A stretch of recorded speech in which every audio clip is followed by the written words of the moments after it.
Temporary మరమ్మతులు కూడా చేసుకోవడం జరిగింది అధ్యక్ష. ఈ కెనాల్స్కి సంబంధించిన బేసిక్ లైనింగ్ పనులను, బ్రీచెస్, ముఖ్యంగా అక్కడ ఉన్నటువంటి అన్ఆథరైజ్డ్ మోటార్స్ కూడా ఎక్కువ అవ్వడము, పిచ్చి మొక్కలు పెరిగి అక్కడ ఉన్నటువంటి ఇన్ఫ్లో తగ్గించి చివరి ఆయకట్టుకు వరకు నీరు కూడా అందించలేనికుండా కష్టంగా మారింది అధ్యక్ష.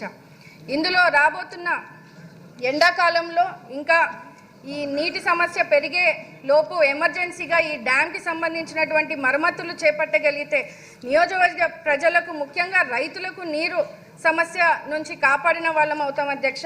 ఈ సమస్య పరిష్కరించడానికి ఎంపీఆర్ డ్యామ్ ఆధునీకరణ పనులు చేపట్టడానికి 5,30,00,000 అంచనాతో ప్రభుత్వానికి ఆల్రెడీ సమర్పించడం జరిగింది అధ్యక్ష. మీ ద్వారా మంత్రివర్యులకు తెలియజేస్తున్నాను అధ్యక్ష. అదేవిధంగా నియోజకవర్గంలోని పుట్లూరు, యలనూరు మండలాలకు సంబంధించినటువంటి గండికోట, పుట్లూరు వయా సుబ్బరాయన్ సాగర్ ఎత్తిపోతల పథకం ఫైనాన్స్ క్లియరెన్స్లో ఉంది అధ్యక్ష. దాదాపు దానివల్ల 35,000 ఎకరాలు భూమిని సాగు చేసుకునే అవకాశం ఉంది అధ్యక్ష. ప్రస్తుతము నియోజకవర్గం అంతా 64,000 ఎకరాలు మొత్తం స్థానిక ఆయకట్టులో కేవలం 50% మాత్రమే ఏటా సాగు చేసుకోబడుతూ ఉంది అధ్యక్ష.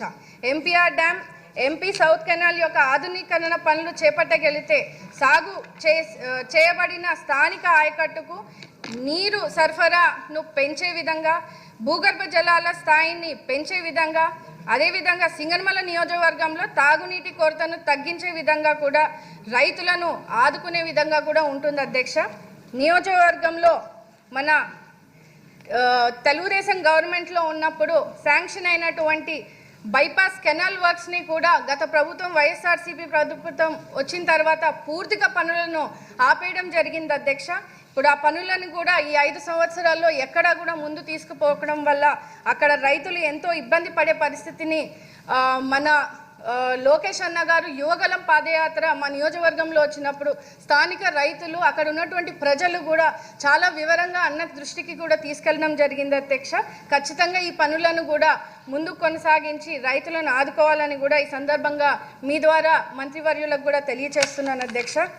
ముఖ్యంగా సింగనమల నియోజకవర్గంలో అతిపెద్ద చెరువు అనంతపురంలోని అతిపెద్ద చెరువు అధ్యక్ష సింగనమల చెరువు. దాన్ని శ్రీ రంగరాజని చెరువు అని కూడా అంటారు అధ్యక్ష. దీని ఆయకట్టు 2,500 ఎకర్లు ఉన్నాయి అధ్యక్ష. మరియు ఇంకా పూడిక తీతలు చేసినచో ఆ కాలువలు కూడా పునరుద్ధరించడం వల్ల అదనంగా ఇంకా 1,500 ఎకరాలు అందుబాటులోకి రాగలవు అధ్యక్ష. సింగనమలలో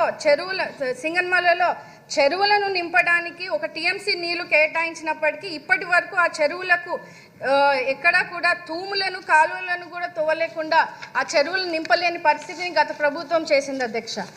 అదేవిధంగా కేటాయించిన 1 టీఎంసీ నీటిని కొత్తగా తూములు ఏర్పాటు చేసి కాలువలను మరమ్మతు చేసినచో అక్కడ ఉన్నటువంటి దాదాపు 15 గ్రామాల్లో ఉన్నటువంటి నీటి సమస్యను తొలగించవచ్చు అధ్యక్ష. మరి ముఖ్యంగా భూగర్భ జలాల పెంపుతో బీడు ఉన్న భూములు కూడా సాగు చేసుకునే అవకాశం ఉంటుంది అధ్యక్ష. ఉన్నటువంటి ఆయకట్టుతో పాటు అదనంగా 1,500 ఎకరాలు సాగు చేస్తారు అధ్యక్ష. నియోజకవర్గంలో ఉన్నటువంటి దాదాపు 255 చెరువులు ఉన్నాయి అధ్యక్ష. కానీ 50 చెరువులకు నీటి కేటాయింపుతో 1 టీఎంసీ అదనంగా ఇవ్వడం జరిగింది అధ్యక్ష.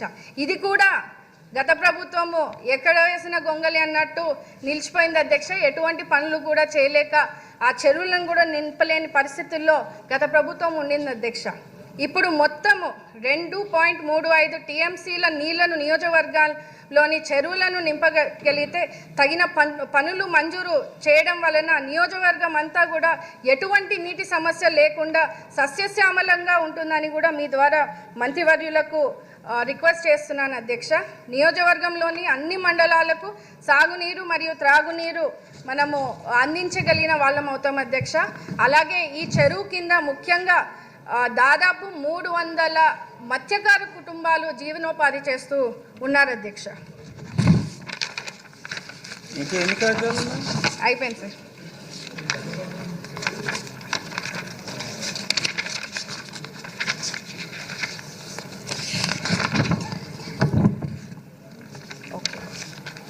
అదేవిధంగా మన అనంతపురం జిల్లాని హార్టికల్చర్ హబ్గా మార్చేందుకు మన ముఖ్యమంత్రి నారా చంద్రబాబు నాయుడు గారి ఆకాంక్ష అధ్యక్ష. అందులో భాగంగా మా నియోజకవర్గంలో దాదాపు 70 నుంచి 80% వ్యవసాయం మీద ఆధారపడేతారు అధ్యక్ష. ఈ పనులన్నీ కూడా చేపట్టగలిగితే మా నియోజకవర్గాన్ని హార్టికల్చర్ హబ్గా మార్చేందుకు అవకాశం ఉంటుంది అధ్యక్ష. ఈ పనులన్నీ కూడా మీరు మీ ద్వారా మంత్రివర్యులకు తెలియజేస్తున్నాను అధ్యక్ష. చాలా ఎమర్జెన్సీ పర్పస్లో ఇది తీసుకొని బడ్జెట్ను కేటాయించగలిగితే ఖచ్చితంగా